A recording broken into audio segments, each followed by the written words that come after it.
Shabbat Shalom. Beginning of Parshat Truma is that beautiful, beautiful opening lines. Vayidaber Adonai Moshe lemor, Daber el bnei Yisrael, vayikhu li truma me'et kol ish asher yidvenu libo.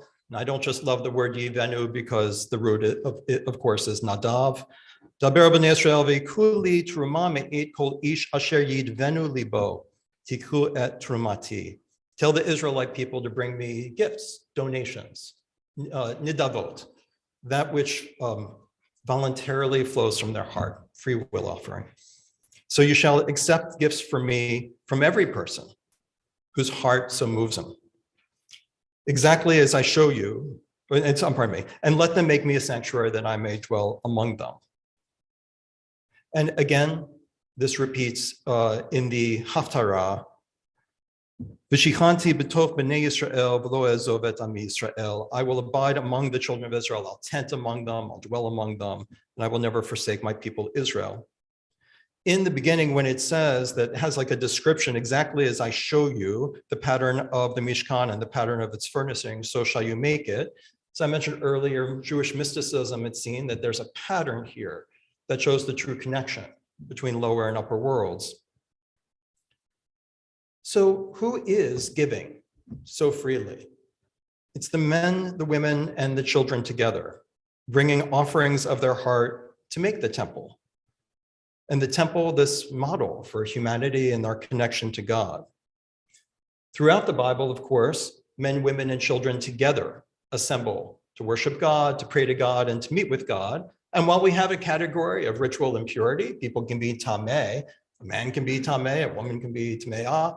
That means they're placed outside that grouping temporarily before they return, but the grouping itself is mixed of men, women, and children together throughout the Tanakh.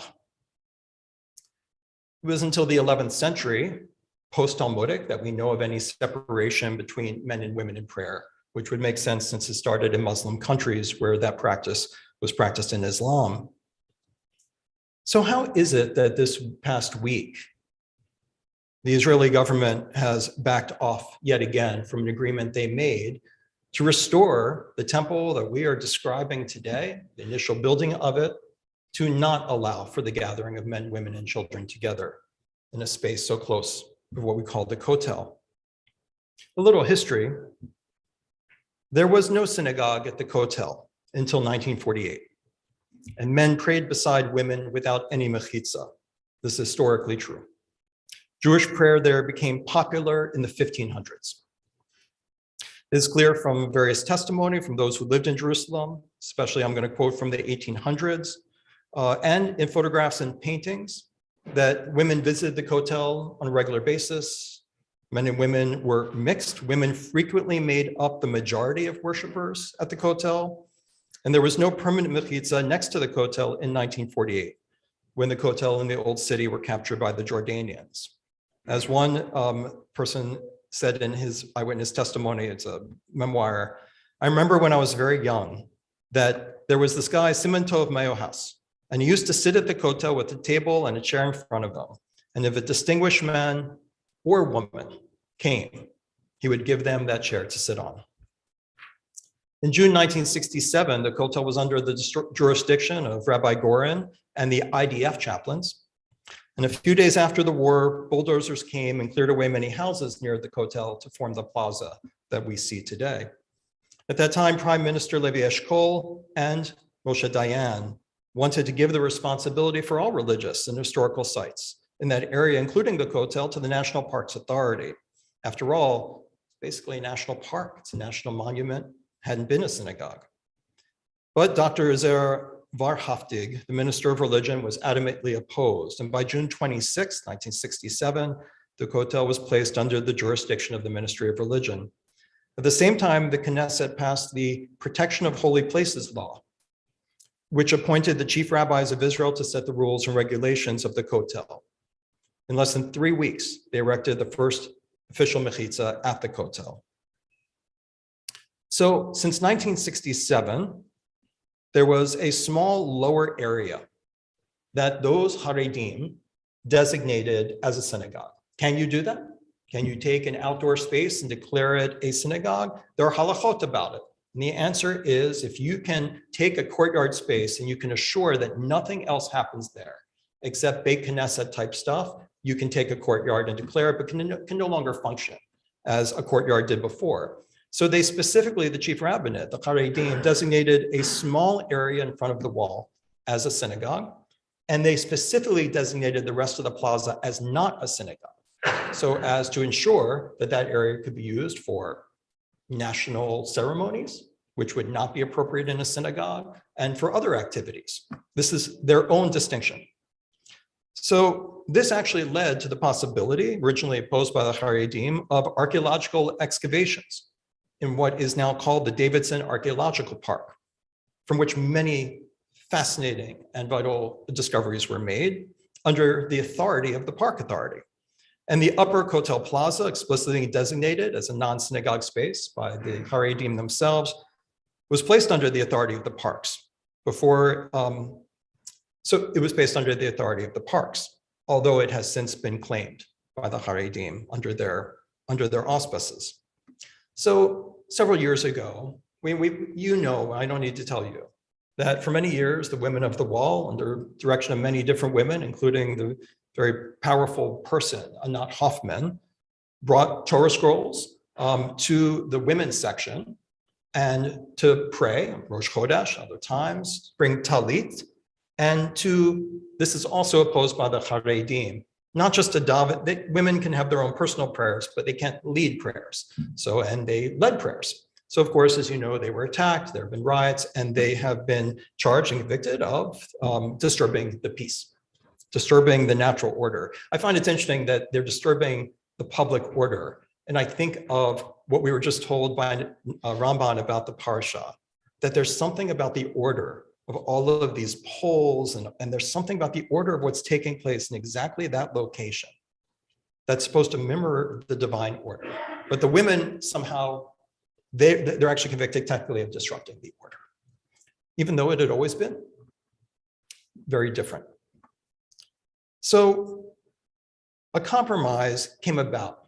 By the way, when I used to go, and maybe many of you probably have, davened at Robinson's Arch in the archaeological excavation area, because it's so separated from the main Kotel. I've gone to daven with people from conservative yeshiva and from Schechter, conservative institutions in Jerusalem, and often it's locked and they won't unlock it, and you can't find someone to unlock the door. And so there's been mishigas for a long time about whether we can daven with mixed gender and in our space anywhere at the Kotel. After decades of advocacy for equality, Prime Minister Benjamin Netanyahu appointed an advisory committee in 2013 to analyze the issue of prayer arrangements at the Western Wall. And after 3 years of meetings, testimony from dozens of witnesses from every major Jewish movement, including several representing conservative and Masorti Judaism, the committee released a report in 2016 calling for the compromise. The cabinet quickly voted 15-5 to approve the plan. Okay, so what is the plan? The plan basically goes like this. Those seeking a pluralistic prayer space at the Western Wall have to leave the main complex to go to the adjoining Robinson's Arch area. Now remember, for women of the wall who actually want to pray in a women's section at the wall, that means they're giving that entirely up, because there won't be a women's section where they're allowed to go. And they will have to go around to that back area, Robinson's Arch. And under the compromise plan, Robinson's Arch will be expanded and connected by a pathway to the main Western Wall Plaza. So you don't have to know the secrets of how to get there and find the door locked. And there will be giving the area a single entryway, including entryways that are divided, men, women, and mixed. The management of the men's and women's sections will continue to be run by the Orthodox rabbinate, while this egalitarian section will be overseen by a government committee representing different denominations and streams. And the money that has been used to manage Robinson's Arch so far has been paid for by the Jewish Federation of Greater Metro West of New Jersey. And yes, so because the government wouldn't pay for that, So that would now be taken over, like the rest of the Kotel's paid for by government funds. So there was a 15-5 vote by the cabinet to approve this compromise plan, which basically gives the Haredim full control over everything that we see, that we normally see at the Kotel. And they can do their modesty checks, which increase every year. But the Robinson's Arch area will be official. We will be legally granted access to it and funded in the way I stated. So there are compromises on both sides because it enshrines, in a sense, Haredi control over the main part of the plaza. But why hasn't it been implemented yet? Well, despite the vote, Orthodox parties pressured Netanyahu to not initiate the plan, and the government never actually began any of the processes to implement it, so it was taken to the Supreme Court. In June 2017, the Supreme Court, brought there by the reform and conservative movements, petitioned the court to force Netanyahu to fulfill his government's promise. And in response, he formally announced that he was freezing implementation as long as he remained in office. After Naftali Bennett was elected prime minister in 2021, his government announced that it would implement the compromise. It was part of the reason that rabbis like me, not publicly, but by my own private politics, were looking favorably upon this coalition. But by the end of the year, some Orthodox members of the ruling coalition pushed against for delay and cancellation, and then said that, again, it would disrupt the order because Orthodox Jews would end up attacking people in the Robinson's Arch area, and therefore it's too dangerous. Like any compromise, the agreement was difficult for all sides. The non-Orthodox movements, Women of the Wall, gave up their long-sought push to be able to have prayer services in the existing Western Wall complex, which has been the focus of Jewish consciousness for thousands of years and had been a place of mixed men, women, and children. And they will no longer be allowed, as I've said, to bring their talitot to the women's section, and et cetera. And the Haredi leaders of the Western Wall complex had to agree to have egalitarian prayer in the adjoining section. Do Israeli Jews really care about this? Or is this just a thing that I should be more measured about it because, come on, Israel's secular anyway, and the Jews there are Orthodox, so let them have it in the traditional way. Actually, they do. It's not just a diaspora issue. Multiple polls have shown that the majority of Israeli Jews support the compromise agreement of the Western Wall. The majority includes not just the 7% of Israelis who associate with conservative and Reform Judaism, but the hundreds of thousands of Israelis who wish to pray at one of Judaism's holiest sites without being forced to abide by the rules of the Haredi rabbinate, or segregate themselves by gender, or go through the modesty checks, or whatever new rules will come along. So Prime Minister Naftali Bennett said this past week that members of his own Yamina party opposed the plan to expand to expand the egalitarian Ezrat Yisrael, and the members of the New Hope are against it as well. And so he will not be implementing it. In response, and not surprised, the Rabbinical Assembly and other organizations issued a public statement, which I agree with. The RA said the following: the agreement reached between the government of former Prime Minister Netanyahu and the Haredi parties of the government and the Women of the Wall and the pluralistic streams of Judaism calls for the formal establishment of the egalitarian prayer plaza at the Kotel. It's unconscionable that Prime Minister Bennett has shelved these plans in light of the fact that alongside a majority of ministers and members of parliament who concur with the implementation, the majority of Israelis also believe that there should be free access for all Jews to pray according to their custom at the Kotel. And it's inconceivable that the government of Israel should continue to prevent freedom of prayer and equal rights to all Jews. And I agree with that. You know, considering, as I said historically, that the model of the Kotel actually was men, women, and children mixed. There are reports from eyewitness testimonies from the Middle Ages, the early modern period, that sometimes a group of men, of course, would form to daven, and sometimes a group of women would be davening, but they said there'd be a cluster there, and a cluster there, and a cluster there, and a cluster there, because it wasn't a synagogue. And now we have a compromise establishing an ultra-Orthodox synagogue, which does offend me. My trips with my wife to the wall have gotten increasingly, uninteresting to me. I'd rather avoid it. A lot of Israelis do too, by the way. They just skip it. because they don't want to go through and get examined for how long your skirts are and where you can go and where you can stand, in exchange for the space in the back. And now it's going backward. I found the comment of Yuval Noah Harari, who is always interesting to read, kind of a historian of all of history, a big picture kind of genius thinker. And I agree with what he said about the situation. He wrote, in religion, any revolution must be cloaked in a return to original rules. Because religions have this claim for eternal truth, they cannot ever admit that they are doing something new. Their trick is almost always the same. We're not doing anything new. We're actually doing something very, very old. It's so old that people forgot it. We are just going back to the origins of the religion. But almost always, these supposedly old things are new inventions. Though fundamentalist religious leaders resist admitting that they have changed with the times and styled themselves as opponents of change, Harari says, if it wasn't for change and evolution, their religion would be long gone, because it has been evolving for centuries, for almost 2,000 years. By contrast, Harari points out the so-called radical move of including women in Jewish ritual is a minor tweak. What Anat Hoffman is asking is just to take the Orthodox religion and broaden it a tiny bit, approach some of its unfair discriminations and biases. And she doesn't even want a completely different religion.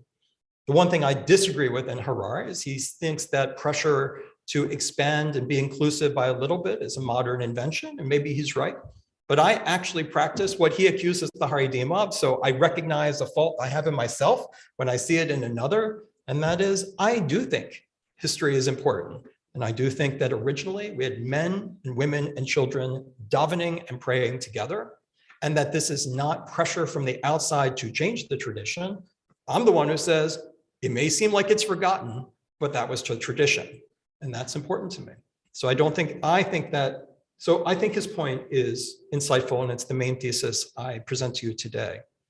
How is it that when people really are changing the religion themselves, they take one issue, they dramatize it and focus on one issue, homosexuality, right? Abortion. Suddenly, the entire religion has always been about this. And if you look and you can't find it, you're just not going back far enough. But we guarantee it. And here it is the role of women. Anat Hoffman points out, today in ultra-Orthodox society, it is women, not men, who receive a well-rounded schooling beyond religious learning. And the result is that they are educated. They are the breadwinners, and they are growing in their stature in the family. And that changes the ultra-Orthodox family. So what she's pointing out is, what is some of this modernity? I've had people tell me, there's not enough Talmud being studied in this world. The idea that everyone should be studying Talmud all the time is a new idea. And exponentially, there's more Talmud being studied every day than there's ever been at any time in Jewish history. And not only that, it needs to be studied where men don't have to go to work. They can stay and just study all day in the yeshiva and be paid for it, even though the Talmud explicitly states that one must have a job and that one may not sit around and study Talmud all day, because that makes you idle and leads you to poor interpretations. And so that the laws changed somehow. She says, so the ultra-Orthodox family has changed. The children in the average ultra-Orthodox family, when they want to know what a mortgage is or how to write a check or how the post office works, they go to mom. Mom knows English. Mom knows math. And so the status of the men in the family is changing, and this worries the rabbis no end. The result is that Israel has been propelled into an obsession with modesty. Those are the laws that are important. I remind you that when there was the tragic collapse of that scaffolding and the temporary structure for the pilgrimage that took place a year or two ago, and it was awful and tragic, when one of the chief rabbis of Israel was asked what he thought the reason was, he says, you can't divine a reason for a tragedy like that. But if he had to hazard a guess, it would be the immodesty that Jewish women show in Israel, in their presentation and their dress. So the obsession with modesty. You think you're so smart? You don't get to talk on the radio. You think you're so clever, you sit in the back of the bus. These examples, Hoffman writes, of segregation, silencing, and discriminating against women are over the last 20 years becoming very, very prevalent in Israel. And I would ask, if we capitulate and say, oh, it doesn't matter. We love Israel anyway, and we want to support it. What does it mean if someone's non-binary or someone's transgender? Could they be prevented from praying at all approaching the Kotel? Where does that go? What's the future that this leads to? She says, Hoffman, I think we come from a tradition of a live core of arguing. If you look at the Bible, there's such wonderful arguments there, particularly with God. And you look at the first Jew, Abraham, he argues with God like a used car salesman. Everyone argues with everyone. We were arguing religion for thousands of years until we came to the state of Israel, and religious affairs was given over to one minority, one zealous group in Judaism, and the arguments ended. We're no longer competing in the free market of religion in Israel. And there's just one national religion, Orthodoxy. And there's one product on the shelf of religion, she writes, Orthodox Judaism. And many Israelis reject it. And to excel and stand out, Orthodox rabbis have to show that they're more of a zealot than the next. One person says, my rabbi's so religious, he doesn't meet with a woman. The next says, my rabbi's so religious, doesn't even speak to any woman who isn't his sister or his daughter or his wife. They're becoming more and more extreme because they're not in the free market. The ultra-Orthodox monopoly is actually dead in something wonderful and alive and creative in Judaism. I think as we are letting the hearts flow and everyone is contributing and creating a space in which men and women and children are together, and we sit here and we read about the creation of the temple, in the same week we're told that that can't possibly be the pattern for the connection of the lower world and the supernal world. That inclusion is a threat.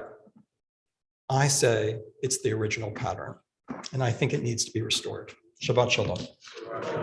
I ask you to rise for the prayer for the state of Israel, and you're welcome